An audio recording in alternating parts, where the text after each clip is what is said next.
welcome to Y-Clad Chat. Woo! Okay, so Y-Clad Chat is where we chat up big city events, fill you in on industry news, keep you in the know with fashion and style, with a focus on jewels and accessories, touch on lifestyle education, and keep you abreast of industry content and information that will develop both your personal and professional lives.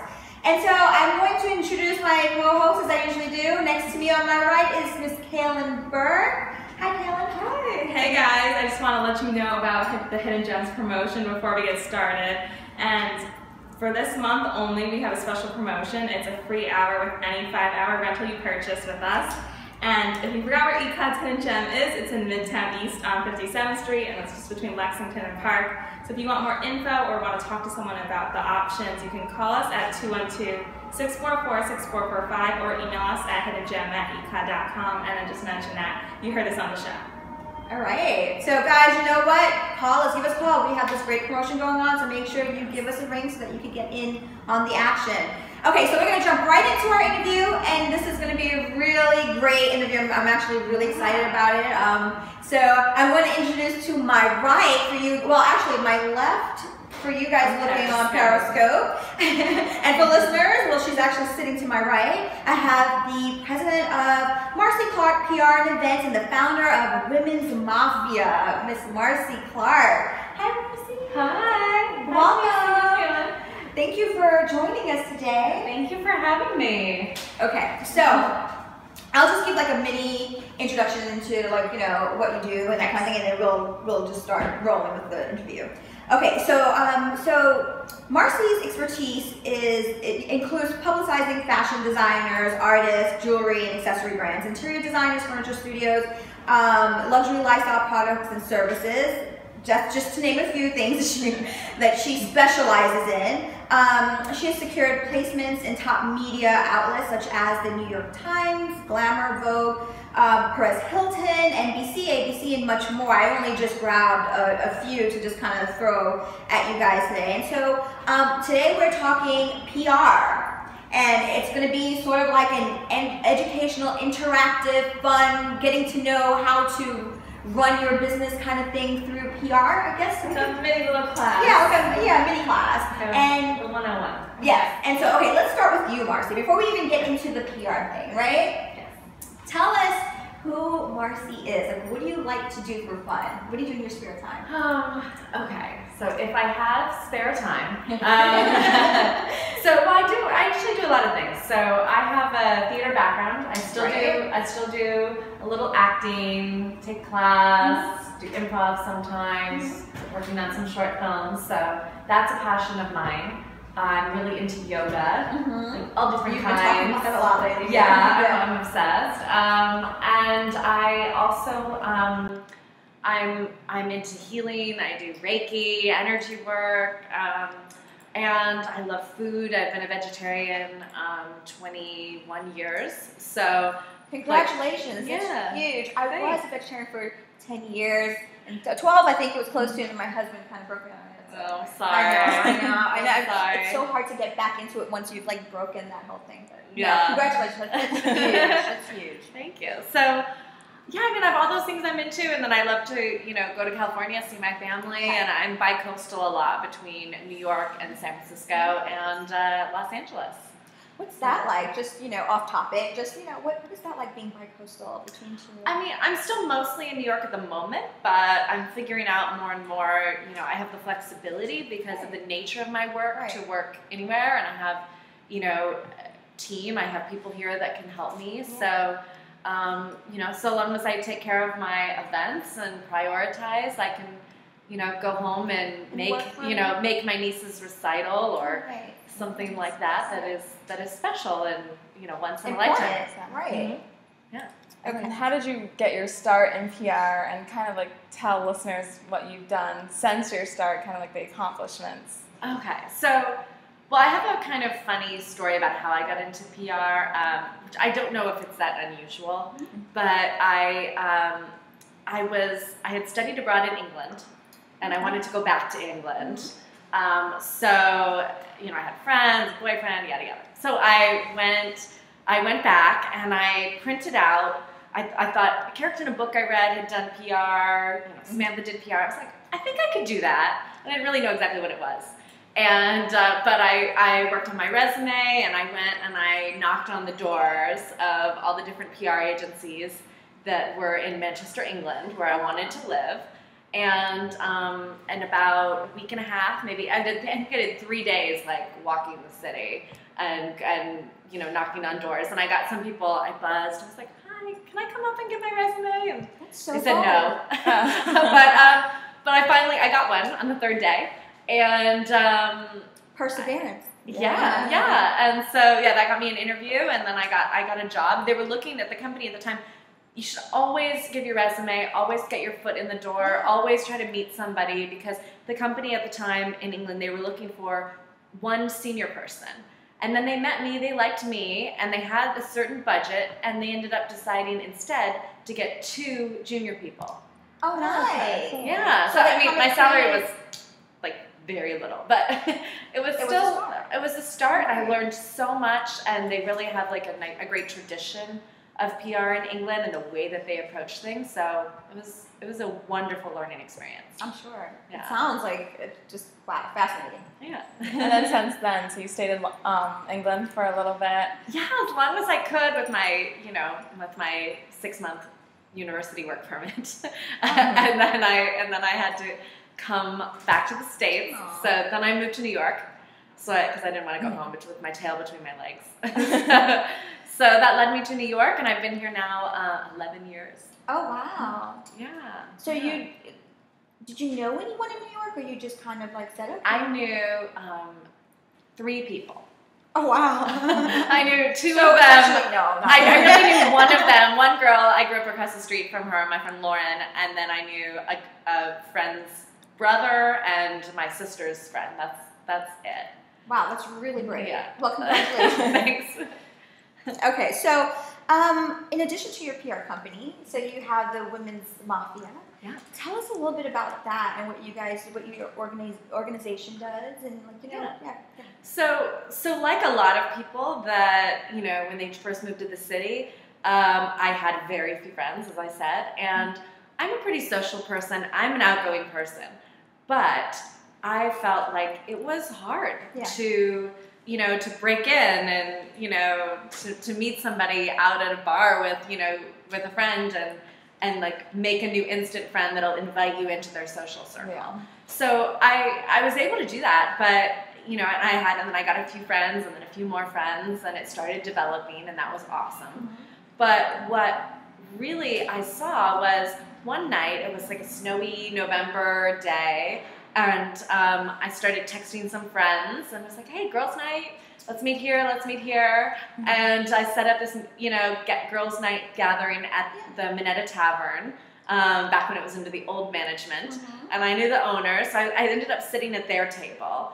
And this was an old speakeasy once upon a time. It had the famous drawings, mm-hmm. and I was sitting in this chair, the seat that had my back to the wall, very much like the old kind of Mafia position. But basically, we took over our group. We started arriving. I was sitting with the owners, and then my friends were all late, and then they finally came, and we took over one table and another and another. We had the best night. And the next time I walked in, the maitre d' says to me, hey, where's your Women's Mafia tonight? And I heard the name, and I heard a possibility in that around power, women supporting each other, strength in numbers, and a little bit of a menacing playfulness. It's memorable. So that's how it started, and then I started, inviting people. I started making a list in a little moleskin notebook. Like, I would ask, cool, if I saw you in the elevator back in the day and you were friendly, I might have been like, do you want to join my social club? And written down your email in my moleskin notebook, and that's how it started. That's really fun. Yeah. I don't know if I can, it's a great way to meet people, though. Yeah, now we've got about 2,000 people on the list, and we work with a lot of other organizations. We support charities. We just had our 10-year anniversary event. Right. And I was really proud of it, and so it was a blast. Yeah, and what other kinds of events do you guys do together? So we've done tons of Fashion Week events. Okay. art events. Now I'm really getting my members into more like healthy food, yoga events, because it changes. Like I'm not, I like cocktails, but I don't like to just. We've never had for the Women's Mafia a pure just networking cocktail event. Right. I've never done it, and I never will. Yeah. So I believe that when you create an experience, then people have a chance to really engage on a deeper level, and so you're creating an event where friendship naturally happens, right. and friends will help each other. If you meet somebody at a networking event and it's just, hi, how are you, what do you do? You aren't going to help each other. You aren't going to really meet up afterwards, right. unless you get talking about the personal, and a way that you get talking about the personal is through a new experience. Yes. So you guys are breaking down walls. I like that. Yeah. Because I feel like the environment that you just explained really allows for, as you said, conversation and for that social. Because I'm social, but I'm not. I'm quite shy most of the time. I feel like. Hard to believe. No, I really am. And so, like, an environment like that, I think I would feel comfortable to sort of like speak and interact with people. Because normally, like, at a networking event, I'm probably the person in the corner with my phone, texting my husband, oh my God, no one's talking. And I'm like, okay, I'm coming home in 5 minutes. And, but it's awkward. Yeah, it feels really forced. Yeah. It's not natural. Whereas if you go to an event and there's you're sitting next to somebody at a fashion week event, there's something fun going on. Yeah, or you're listening to a talk on Russian art, at a cool Soho gallery. You can make a dirty joke to the girl next to you, and then you have an instant friend for life. Yeah. So there you go. Okay, so who should join?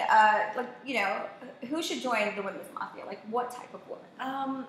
We kind of take all kinds, but I would say our members sort of fall mainly in two camps. So there's a lot of it, and I think our members started in the first camp and then have transitioned into this. So a lot of it's, the younger people, as I was saying, that first moved to New York, trying to get their bearings, trying to make it in the big city, and wanting to meet friends, looking for job opportunities, looking for to transition to a new career, something like that. And then there's women that maybe they have made it and they're more at the mentor level, but they're looking for that something else. They're looking for, new experiences, having fun. Maybe a lot of their friends, have moved or got married or, live in Brooklyn. So it's perfect if they can, meet new people that are into what they're into. Yeah. I'm definitely in the first group currently. Well, you should tell. I know, right? And it's good to know people in the second group. Exactly, too. And so getting into like the kind of PR 101 that we were talking about, if our listeners don't know, basically, what is PR? They have no idea. So I was actually asked that question at my first job interview for public relations, and I gave a really poor answer, and I got the job anyway, but I said it's helping your company relate to the public. Okay. So I just thought on my feet. But really what I would say is a better answer is it is helping a company to craft specific messages and then reaching out to the press, sometimes to social media, and print, online, broadcast, etc., and reaching out to them and creating, trying to get those messages featured on those platforms. So I would say the media outreach is the key component of PR. Events can be part of it, social media can be part of it, but I wouldn't say that somebody should call themselves a publicist if they only are on Twitter and Instagram. Right. Yeah. So while we're on that topic, that's a good segue for you to explain to us then, what's the difference between PR, marketing, and sales? People overcross all the time. Yeah, and it's a big pet peeve for publicists because, and I would say a public relations professional, a publicist, a press agent, those are all interchangeable terms that people should know about. So I would say this way. marketing is an umbrella, and under that you have public relations, advertising, you have maybe direct marketing, you have, you might have somebody doing calls, email, mailers, newsletters, all of that. Okay. Under sales is completely separate. Sales would be, maybe you have an event that's specific to inviting people that you want to sell to, that you want them to buy. They're the right target customer. They have some reason to be there because either they're already on a mailing list, that they love jewelry, they're already, there's some reason that they want to be there. Maybe if there's a charity, and as well as the sales component. Sales is really a whole other umbrella. A lot of people don't realize that. Sometimes people make the mistake of having a PR event and then wanting, okay, we've got all these people there, let's also make sales. And while I think it's not a bad idea to have an idea of what things cost and have a few things for sale, if that is your goal, then you are going to miss the opportunity for press. Because press are coming to see what's new, what's newsworthy. They're coming to meet the designer. They're coming to have an experience, and they're not coming to be sold to make a purchase. Right. So you want to have, you want to have not fuzzy intentions with events. You want to have very specific intentions. Makes sense. Yeah, definitely. People always think, I think especially public relations and marketing are the two that are really overcrossed. And earlier you did mention using social media and PR, and we know social media is huge. We use it all the time, even in promoting the show and everything. So kind of how can social media play a role in PR, and how do you use it yourself? So I would say I think it's very important. I think it can play an increasingly bigger role. I think it's when you send out a tweet or, when a celebrity posts on Instagram, for example, it's kind of something that immediately goes out, and it's almost in a way, that a celebrity used to have to, call their publicist and put out a press release to say to make a certain announcement. Now they can do it themselves from their phone. Sometimes if they don't need to be sober, they don't need to be, in good mental health, anything. They don't have anybody checking it for them. And a lot of companies, I would say, will put social media, because it's something that they see is the domain of young people. That a lot of young people are really great at social media. They're great at building a following.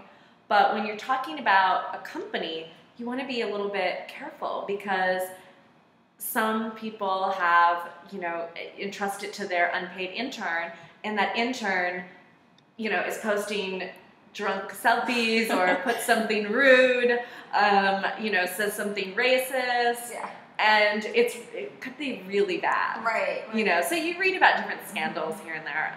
So I would say PR is very important, and the way that you would have it be a part of a professional PR campaign would be to look at what are events, what are things you have happening, what are announcements, what are things you want to get press or you want to get attention to the general public for. Because it's bypassing the press can read it, but it's going directly to the public. So what are things you want to be known for? And then you want to make a calendar and separate out those messages. You want to be very strategic. You want to let people know, so far in advance. And then there can be some playfulness. You can, be walking by something cool that speaks to the brand, but and incorporate something fresh.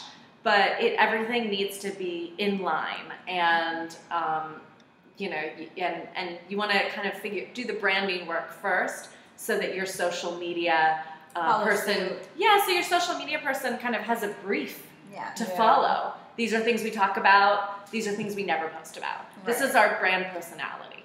Right. Yeah. Just, piggybacking on what you were just saying, it kind of helps us segue into the next question about branding, the importance of branding, and what exactly is a brand, and what's the difference between a brand and a business, or there are obviously essential differences, but I don't think a lot of people know and understand what it. Lifestyle brands are getting so popular right now. Too. Yeah. And it's like, well, what makes you a lifestyle brand, or what makes, you know what I mean? So can you kind of clear the fuzz? Yes, I can. So I would say, I mean, to be, you know, start with the simplistic definition. You know, a company is, what are you selling? You know, what's the day to day? What's the operations? Yes. What's your, you know, what's your, where you look? What's your brick and mortar? What are you know, what's your inventory? What are your sales? All of that is sort of what, you know, makes up a company. When you're talking about brand, you're talking about the public image of that company. So a brand, you know, you can't be all things to everyone in every moment. So to craft a brand, you highlight certain aspects, you know, or essentials of the company, and you distill those, and you highlight them.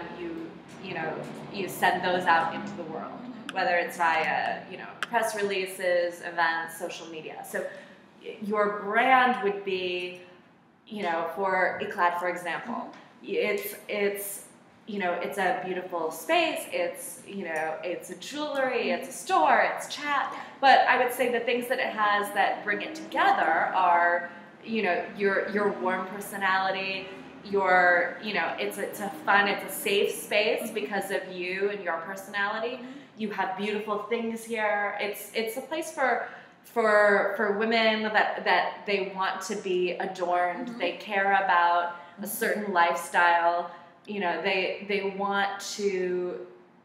care about, you know, dressing themselves well and a certain kind of feeling. Yeah. And so wearing pieces that are special. Right. Yeah. So it's like a luxury, independence, and you know, and a little bit of fun cheekiness. Yeah. So I would say, that's what, you know, from knowing you know, for the past, you know, 2 months or whatever, that's what I would say is your brand. Yeah.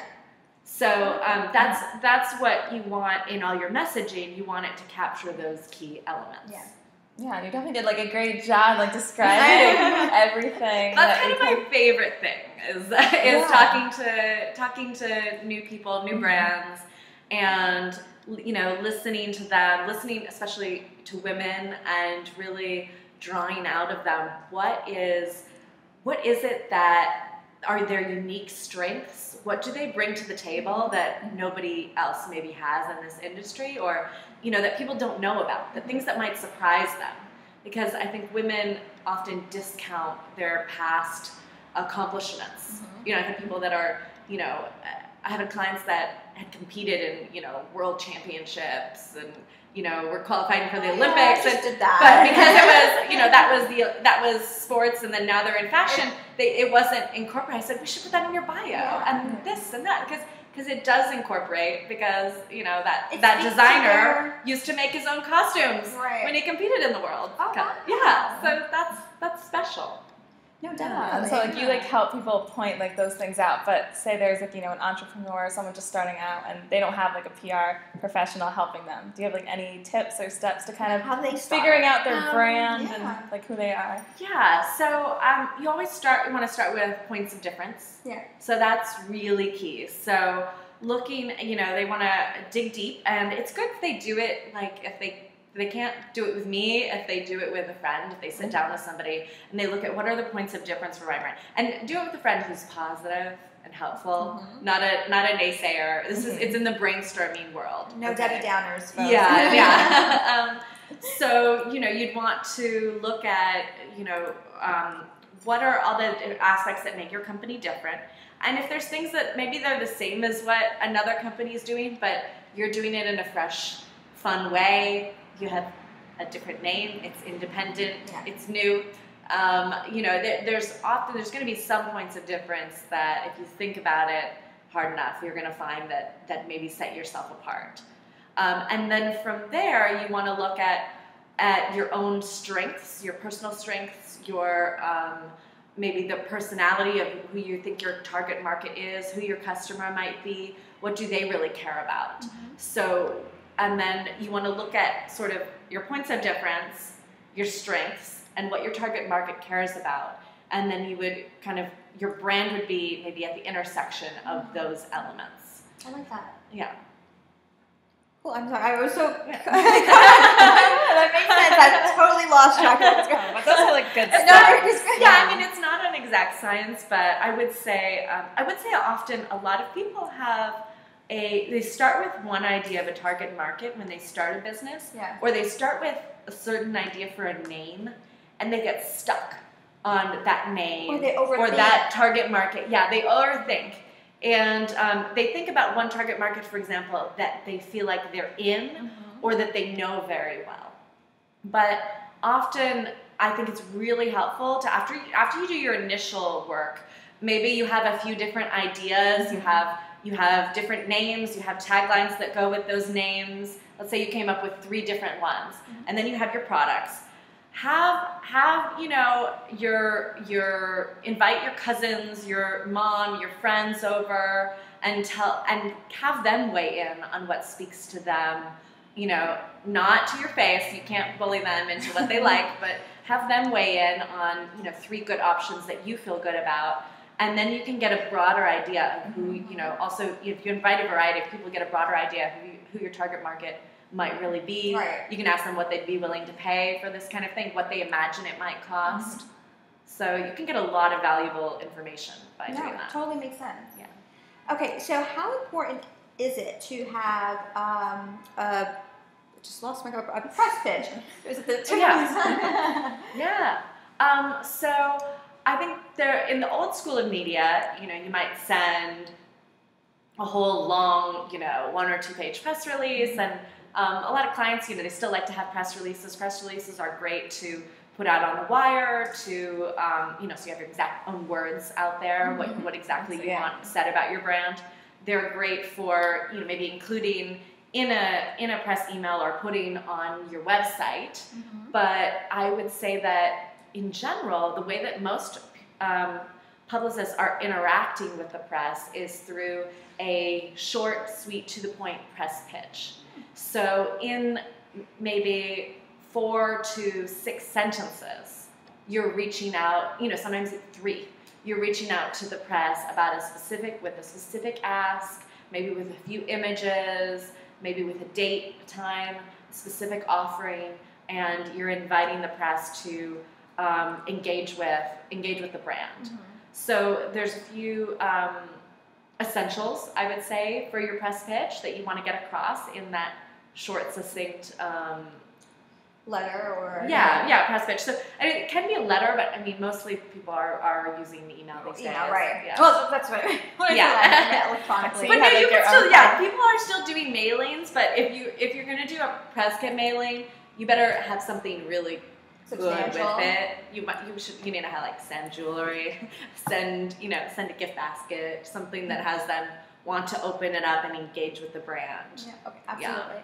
So, but that's okay. So that's sort of particular to, in my mind, as I'm hearing you explain this, it's geared towards, like, if you're having a specific event, right? Like if you're not necessarily. No? So, I might, sometimes clients are not doing an event, but I'm reaching out for, there's let's say I have a yoga client and it's a new style of yoga that is, I have one of my clients, she teaches yoga, which is, really fun.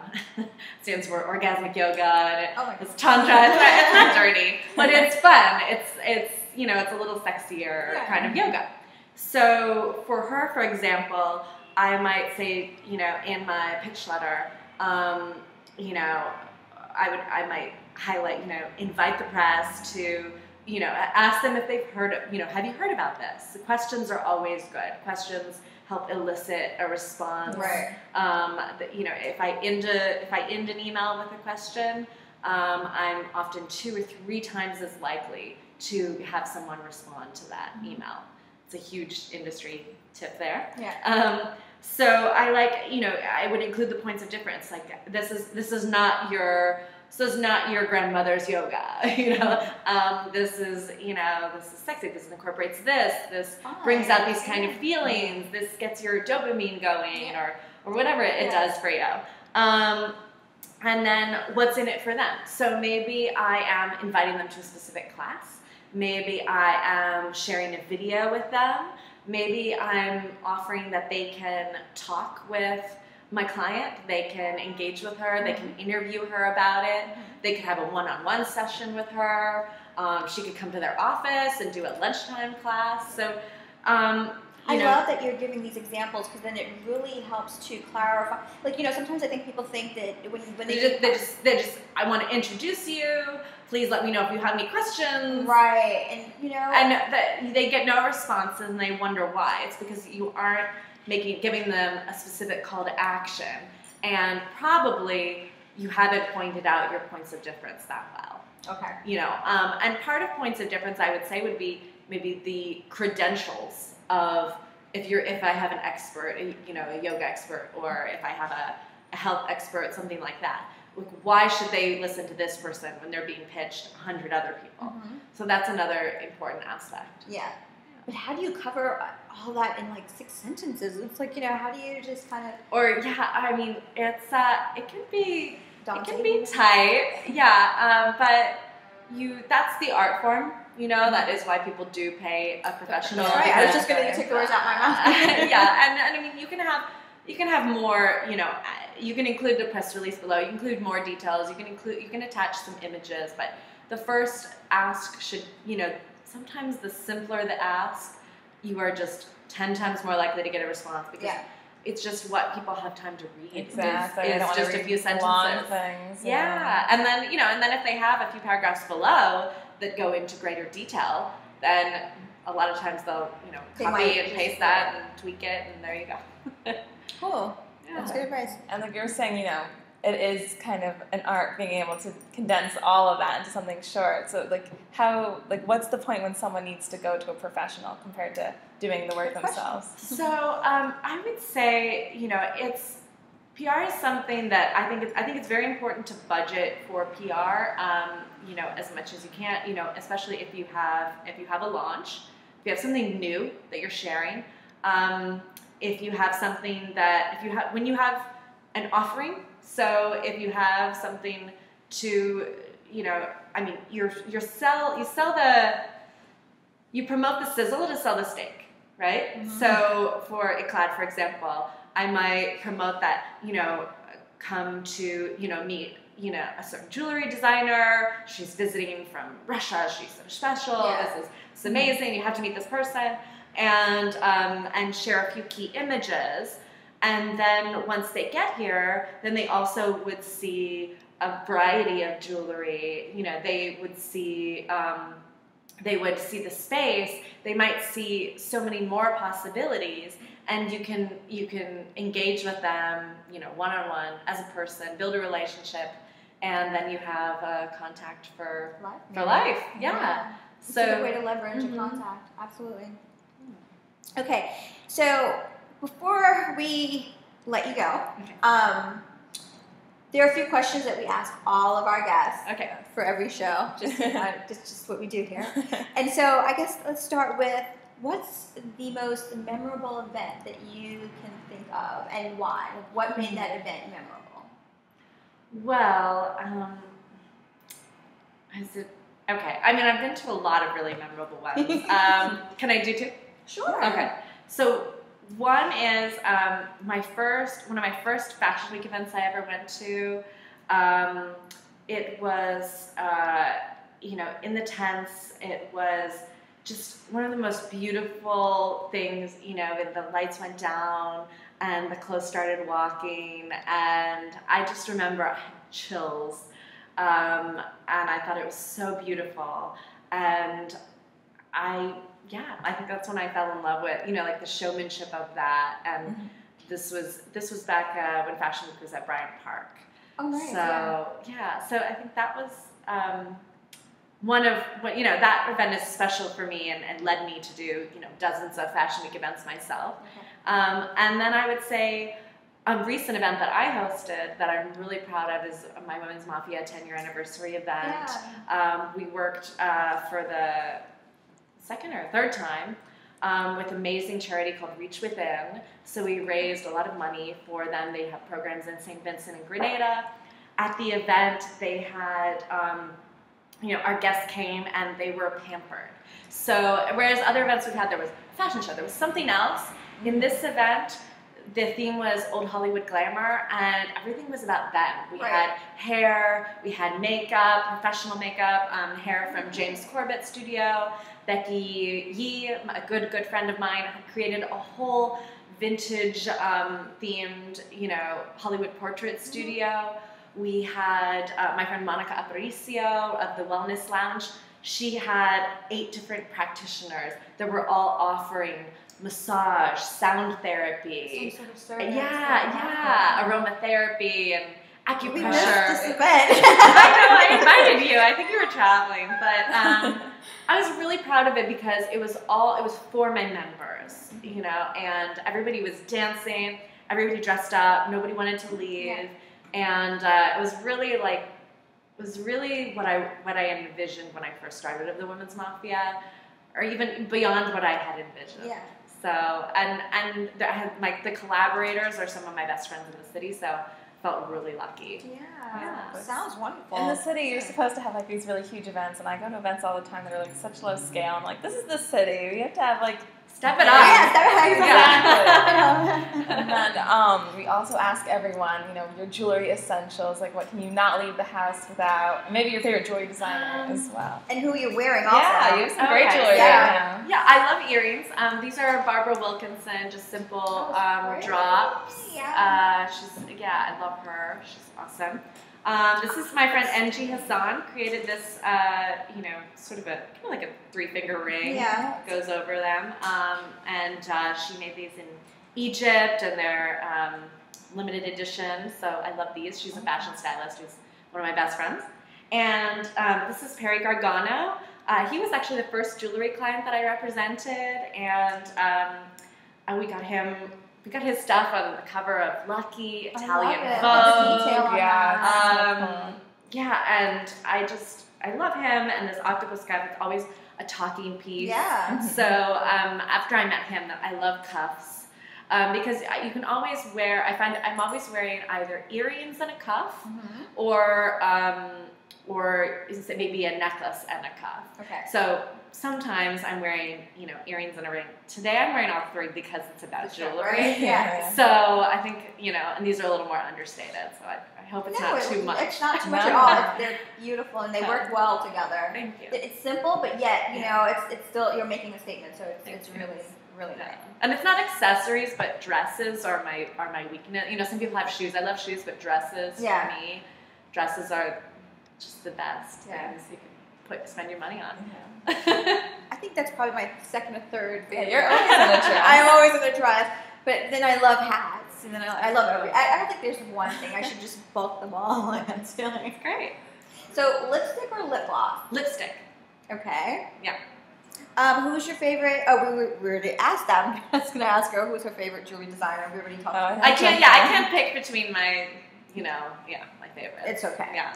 Okay, so if someone wanted to contact Marcy and wanted your services or needed your services, how can they go about doing that? So they can email me at marcy@marcyclarkpr.com, or they can go visit my website, marcyclarkpr.com, and I spell my name MarcyClark. There you go. And then they could call me, but I don't know if I should give my phone number on the radio. Is that done? I don't know. No, I don't think that. You were the first guest, actually. We've done that. Call me. So that's a totally different show, folks. Well, thank you so much for joining us today. We had a really great time. It was super informative. Yeah, you guys are awesome. Yeah, great questions. I hope that we help some people, and I'm sure have a little more clarity. They're good stepping stones. They won't ask a publicist to do sales, and they won't. Or the other way around. Yeah, they won't think that somebody that can do social media can do all of PR. Because if you don't have the media list, you can't do PR. Right. And so, no, I really feel like we gave essentials, and I love the I love the fact that you gave, I guess, scenarios behind everything. Every suggestion you had, there was a scenario behind it, which really kind of cleared up I guess, each talking point. So that was great, and I appreciate that. Yeah. Yay. Okay, guys, so we're going to take a quick break, and when we return, we will give you the events and news for this week. Welcome back, guys. I'm going to start with the designer feature of the day, which I am wearing today, actually. Yeah. It is the Chains and Crystals necklace by Adia Kyber. Yeah, you said it. It's really pretty. It's has multi-chains, and they're all woven together, and there's some crystals in here. Yeah. I threw it on real quick. Yeah. But there are crystals, and they're like, it's a multi-chain necklace, and it has like, each chain is something different. And so like Kaylin was just explaining, there are crystals in here, then there's some gold chains in here, and there's also some white chains to give it like texture and shines a little more. And it also has a silver length extension on the back, so you can adjust the size, so that way you can make it perfect with your collar. And it has a lobster enclosure, so that's how I threw it on so quickly. It's just so easy to put on. It's nice and light. And you can get it at Y-Clad.com, of course. Okay, guys, so we're going to jump right into the news. So today, Condé Nast will share, today we found out that Condé Nast will share video from its biggest events on Snapchat. Yeah, this is really cool. It is cool. Media events from the Vanity Fair Oscar party to Glamour's Women of the Year gathering will be shared on Snapchat under a new deal between Condé Nast and the social network. Anyone who opens Snapchat around the time of one of Condé Nast's events will be offered video in the platform live stories format. Also, Coachella producers may start New York Music Festival. AEG Live, producers of Coachella, were announced to be scouting locations for an East Coast location to have a festival next June. Yeah, I can't wait. I just have to pause for that for a second. How exciting is that? Okay, so they've already given it a tentative name, Panorama. Kind of like that. Yeah, it's kind of like Coachella. It's like a similar kind of vibe. And are considering Queens, which would make this festival one of the biggest events in Queens since the 1964 World's Fair. Also in the news, Facebook has new features that let viewers engage with TV shows. Facebook's new features include hashtag polling and custom icons to allow viewers to better engage with live events. I love that concept. Yeah, they'll also have custom icons, much like Twitter's custom emojis for certain events such as the Oscars, the Emmys, the Bachelorette, and sporting events like the Rugby World Cup. Polls that correspond with TV events will also be on Facebook, with the results being integrated into the live telecast. I think that's really cool. I think it's cool. Plus, I love like the Twitter custom emojis, so it's cool that Facebook would also have those. And then to events, kept it in New York City for this show because there's a lot going on in the fall. Okay. And especially this weekend, there's a ton coming up from October 17th to 18th is Open House New York, which I just found out about, which I'm glad I found out about it before it's over because it's really cool. Cool. It takes you to, like, you can go to, like, these different spots around New York that are rarely seen. Different factories, lighthouses, monuments that aren't normally open to the public. So it's like a tour or something? Exactly. Oh, I like that. Like past spots have been like the Four Seasons, which is the restaurant, not the hotel, the Old Croton Aqueduct Trail, the New York Academy of Medicine. So there's a lot of different places that you can go to that are not normally open, and now they're including City Hall, which had a renovation, and the New York City headquarters of Google, which are in Chelsea, which would be really cool to see since, Google's known for having such, like, awesome spaces. Their employees love them. Exactly. The world loves them. We all love Google. So you could go into the Google headquarters here and just pretend you work there for the day. And then also Staten Island's National Lighthouse Museum will also be open as a part of that. And then there's also the New York Wine and Food Festival happening the 15th through the 18th. And, as you can tell, you get to eat and drink. And there's different parties and tastings. And they're hosted by the city's best-known chefs. There's a lot of events by Rachel Ray. Giada De Laurentiis is doing a few. So I don't know if they're going to be there. But you can find tickets for that on their website. And then finally, the CMJ Music Marathon that started yesterday. And it runs for the next 4 days. And if you've never heard of it, it brings 1,000 indie bands to New York City. More than 1,000, actually. Oh, nice. And they're all like trying to become the next big thing. Green Day, Lady Gaga, and Arcade Fire all did it in the past. So it's cool. Nice. It's like they did that and now they're huge. Yeah. So some of these bands. Oh, I didn't know that. Exactly. Like they could be just as big eventually. Some of the names that are going to be around New York are Eternal Summers, Neon Indian, and Mercury Rev. And there's the biggest venues. You can find them at Terminal 5, like the Mercury Lounge, all those big places. So that is happening this week. Cool.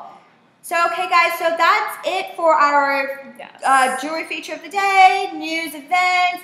Thank you so much, Blog Talk listeners and Periscope viewers. Thank you, yay! Make sure that you join us next week. We're going to have Shatanya Ami back in our studios. We're going to be talking fashion style. We're going to talk about what you should not be wearing. The last time she was here, what did she say? No tights. No. She said you should not wear any tights. Or leggings. Oh, well, leggings, sorry. I'm old school, I'm sorry. Or tights as leggings. Either way. So she's going to come back and give us some of her tips and things that we should be doing with our fashion and style. So guys, thanks again for listening. Thanks for tuning in. And again, tune in next week, same time, same place. And remember, love life and wear it well. Good night.